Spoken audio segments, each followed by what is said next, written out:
This week, we're talking about how to keep going when the going gets tough.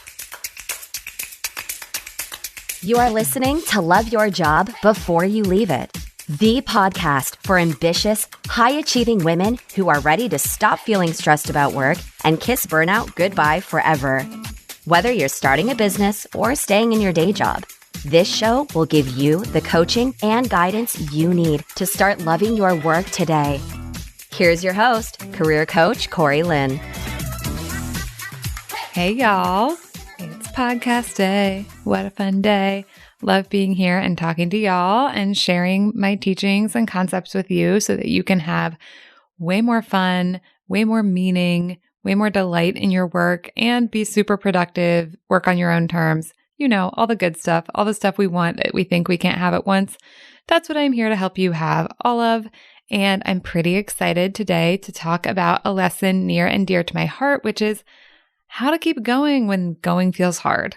So I'm at the end of my day here, and I've had 5 lovely coaching calls today with a variety of clients who are all working on really different things. And I think all of those calls had a lot in common with what I'm going to teach and talk about today, because one single coaching call can really change the trajectory of everything. Like I've seen this again and again where just one coaching call will shift something for a client and they'll just see things completely differently. They'll see work completely differently. They'll see their boss completely differently.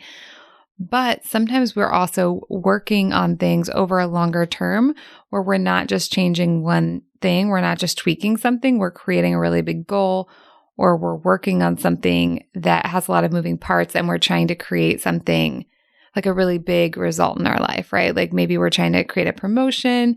Maybe we're trying to like switch to a different kind of schedule at work and we're getting everything set up so that we have the systems and processes in place to support that. Maybe we're working to get a new job or hit some kind of financial goal where like all the little steps along the way are super helpful and the coaching insights and ahas are wonderful, but we need to be able to keep going, right? We need to be able to keep working on things even when we hit those little rough patches that we sometimes do when we're working on things over a longer period of time. So we're going to talk about that today. But first, I'm going to read y'all a review. This review is called An Awesome Antidote. And the review says, "The advice works. I tried it out today and already feel more positive and in the driver's seat about my experience of my job. I'm really looking forward to hearing more about avoiding burnout and loving my job.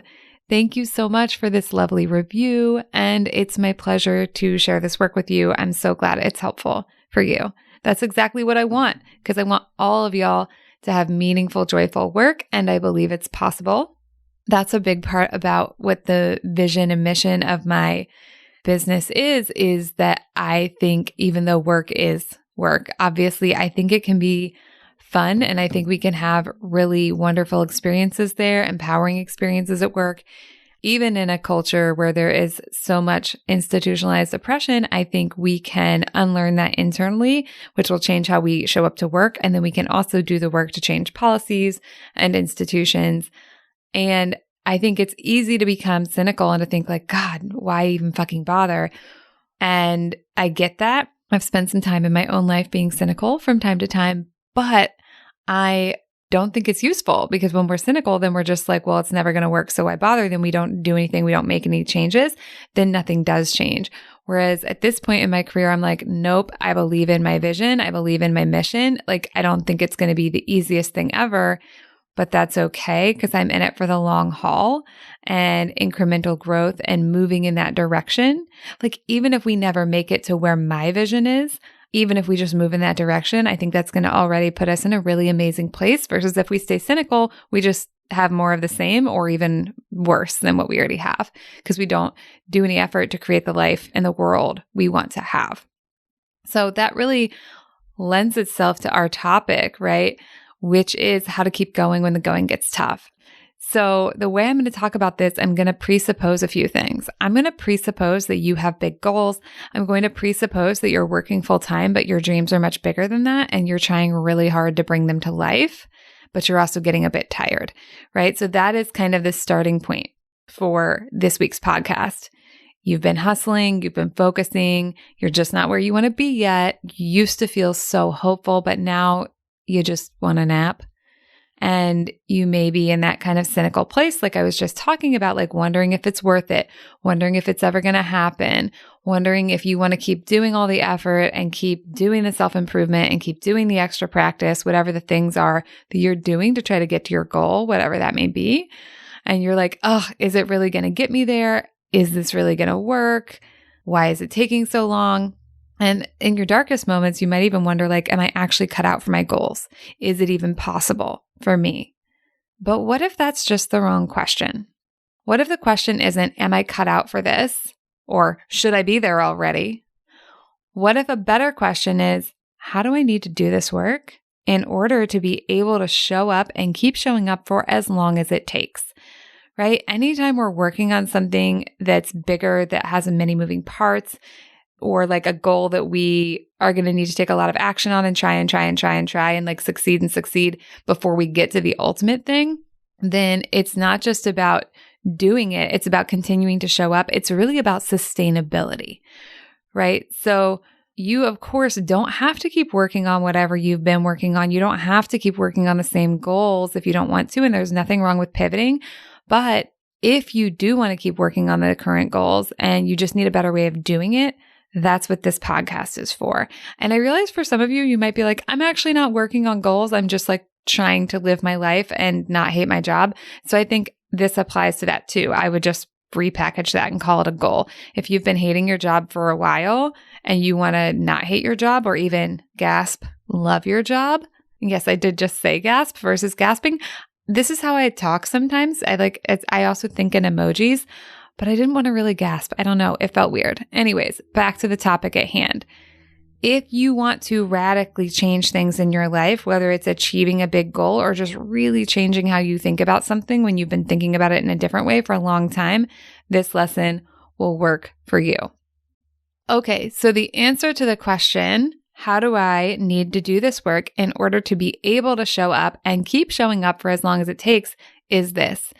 You have to learn how to make the journey towards your goal feel as good as you think hitting the goal will feel. And I don't mean this in a perfectionist way at all. I'm not saying you should always be happy and always feel amazing. But as a general practice, this is what we're aiming for. So often with goals, we are waiting until the goal happens to feel good. And it's like this trap of like, I'll be happy when. We're like, well, I really want to get that promotion. And so I'm just going to like hustle and grind and cry at night and want to give up but not give up. And then when I get the promotion, I'm going to feel amazing. But first of all, it doesn't actually work like that, because however you feel along the way is going to be how you feel when you get there, right? So we can't be struggling along the whole journey and then expect that when we get to the destination, we're going to feel amazing, because we've been practicing feeling terrible. So what we're actually doing is we're flipping that whole paradigm on purpose. We're saying, okay, let's make ourselves feel as amazing now as we think getting to the goal will be. Let's make ourselves feel as amazing now as we think getting to the goal will feel. Now, this might seem like a tall order. You might be like, wait, what? So I bet your questions are like, how do you do that? And that's a great question, because for most of us, we are not used to achieving goals in this manner. The answer is whatever feeling you think you're going to feel when you arrive at that outcome, you practice feeling that way now, right? You practice feeling happy now. You practice feeling proud now. You practice feeling satisfied now. You practice feeling whatever that end goal feeling is about your achievement before you have achieved it. You practice appreciating it. You practice appreciating you for having gotten yourself there. Think about what you will believe about yourself once you arrive at your goal, and practice those thoughts and feelings ahead of time. Why? Because what you practice along the way will be the difference between whether you give up or keep going. And guess what else? How you feel along the way determines how you feel when you achieve the goal.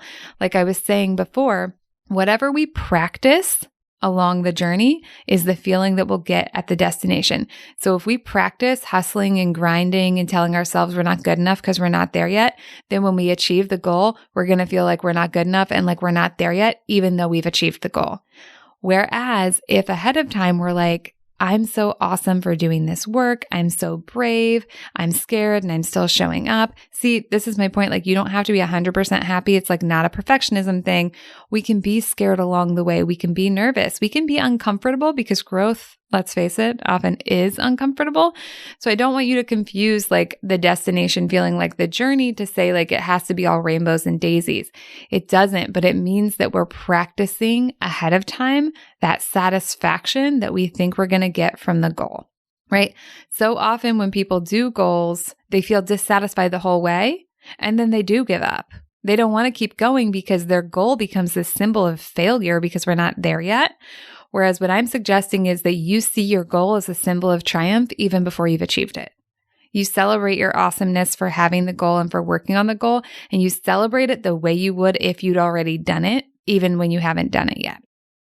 The thoughts that we think as we work towards our goal are the thoughts that we will think when we've achieved that goal. Just like the feelings we feel as we work towards our goal are the feelings we'll feel when we achieve that goal. Thoughts and feelings are habitual. I know sometimes it seems like they kind of just happen, but that's not actually true. Thoughts are practiced. They are like neural pathing in our brain that we get used to, and then we apply them to things. So if you want to get to that goal and be able to apply a thought like, this is awesome, you need to be applying that thought ahead of time along the way and finding what's awesome along the way. Even if it's like not quite the same as the awesome of when you finished, you could still be like, if you're writing a novel, which is not an example about work at all, but go with me because I know lots of people are like secretly trying to write novels and not writing them because they're making the journey feel fucking terrible, right? So if you want to write a novel and you spend 10 minutes working on it, that's awesome. You got to celebrate that tiny success as much as you would celebrate the whole book, because that celebration, that feeling, that positive feeling ahead of time, that celebration ahead of time, that's what will get you to keep going. Any thought you keep thinking over and over becomes a pattern, right? So if you keep thinking a thought over and over, you will often keep thinking that thought even when your circumstance changes, even when you achieve your goal. No matter what happens in your life, your brain's like, well, I have this neural path now, so I'm just going to use it because it's already here. The brain is really smart, but it does some weird shit, y'all. And one of the things it likes to do is be super efficient. So if it already has a neural pathway, it's like, I'm just going to use this one. Because as we talked about a couple episodes back, we can rewire our brain, but that's effort. And while we are good at effort and can do it, there's a part of your brain that doesn't want to do any effort because it wants to conserve all your energy in case you have to fight a tiger later, right? That made sense when we were like humans a long time ago in different life circumstances. It doesn't make as much sense now, but our brain still has that habit. So to recap, whatever you want to be thinking when you achieve your goal, practice thinking those thoughts while you're working towards your goal. Whatever you want to be feeling when you achieve your goal, practice feeling that way while you're working towards your goal. Practicing the thoughts and feelings of having achieved your goal does a few things. Thing one, it feels great. When you create intentional feelings in this way, you can work really hard while still feeling really good. It's not the same as hustling. It's not the same as grinding. It won't drain you. It won't burn you out. And using these enjoyable feelings as sustainable fuel will get you where you want to go. And it'll often get you there faster, right? Because when we're hustling and grinding and burning ourselves out, then we have to like pause. We have to recover. We have to spend a while being cynical. We have to spend a while like feeling sorry for ourselves. Whereas using this good feeling intentional fuel, it is more consistent. It's more sustainable, and it'll allow us to keep going. And then like, there's no rush. Like, do we want to get to our goal? Yeah. But when the journey feels good too, we don't have to rush, which is great because rushing tends to slow us down, not speed us up. Okay. So thing two that practicing feeling your feeling and thinking your thought ahead of time will do is it will build up your ability to enjoy your own accomplishments once you have achieved them. You would think we would not need to practice doing this, but we really do. I coach a lot of really smart, successful, high-achieving people, and most of us, myself included, do not have a great skill set at celebrating and enjoying our accomplishments. So many of us, as soon as we accomplish something, we're just off to the next thing to accomplish. It's like this never-ending to-do list, and we're always just like, what's the next thing? What's the next thing? What's the next thing?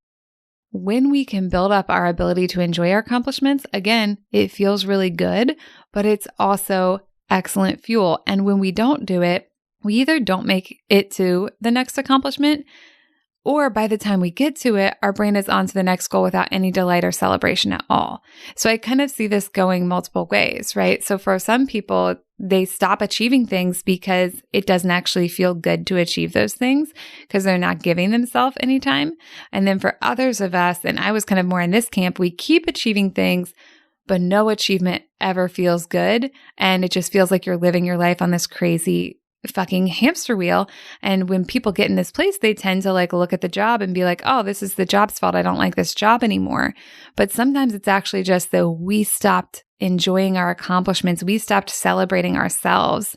And when we took that part away, our job stopped feeling fun. It stopped feeling good. I'm not saying like celebration is required, but I think when we celebrate, it does feel better along the way when we do it ahead of time, but it also makes all of our accomplishments feel more exciting. And I think it actually makes us more likely to accomplish more, which I'm about to get into in a minute, because I know some of y'all don't care about how you feel and you just want to achieve. But here's what I want you to know. I do think you achieve more this way. The brain likes to do things that feel good. This is why the brain's like, let's eat pizza and watch Netflix and drink this bottle of rosé, because to the brain, that feels good. Of course it wants to do that rather than like write whatever report you've been avoiding and procrastinating on. But when you make the process of achieving your goal enjoyable and you celebrate achieving it along the way, and when you get to that finish line, you teach your brain that achievement is fun. And if you do this and you do it consistently, your brain will notice and it will begin to associate goals and goal achievement, but also like the process of achieving the goal, not just the end point, with feeling good, which also makes it easier to keep showing up and keep crushing those goals. Okay, to recap, however you feel while you work on your goals is how you will feel when you achieve the goal. However you think you'll feel when you get to your goal, you can practice feeling that way now and along the way, and you can use it as sustainable fuel. When we want to give up, it's generally because we feel helpless or hopeless, or we feel a lot of dread. And like I was saying before, working towards our goals and growing ourselves, we are going to experience some discomfort. We are going to experience some fear. We're probably even going to experience some frustration. So it's not about being perfect. It's not about like being in this like Pollyanna headspace. It's about bringing ourselves back to the satisfaction, bringing ourselves back to the joy, bringing ourselves back to the delight. And if you can't get to any of those, even just bringing ourselves back to the curiosity of like, how might it feel to achieve this? Like, what could I learn from this? Going all the way to how we think we'll feel at the end is great, but curiosity is a great in-between if you're not able to get there. And if you're struggling with this, you can go revisit the episode on confirmation bias, which teaches us how to like begin to pick apart our old thoughts. So like if your brain's like, oh, I want to feel better and I want to feel the good feeling ahead of time, but my brain's super convinced this is just hard and terrible, that episode on confirmation bias can help you unpack how to just begin to shift that thought so you can get more access to that good feeling and use it as fuel. And then yes, not give up, keep going and crush those goals. And if you love what I teach and you want some help taking things a little bit deeper and figuring out how this all applies to your own life, I've got good news for you. I've got space for a few new one-on-one coaching clients starting this month. So let's hop on a call. I'll give you some coaching right away to help you get going. And if it seems like a good fit, I will share with you how we can work together. Just head on over to my website and click on the Work With Me button and get started there. Also bonus, my coaching offering is totally virtual so as to better serve my global audience. And yes, I do work with people who are not native English speakers, and we've had great success doing that. There's even a testimonial on my website with someone in that category, so you can check that out on the testimonials page. All right, y'all, have a lovely week, and I will talk to you next time. Bye. Thank you for listening to Love Your Job Before You Leave It. We'll have another episode for you next week. And in the meantime, if you're feeling super fired up, head on over to CoreyLynn.com for more guidance and resources.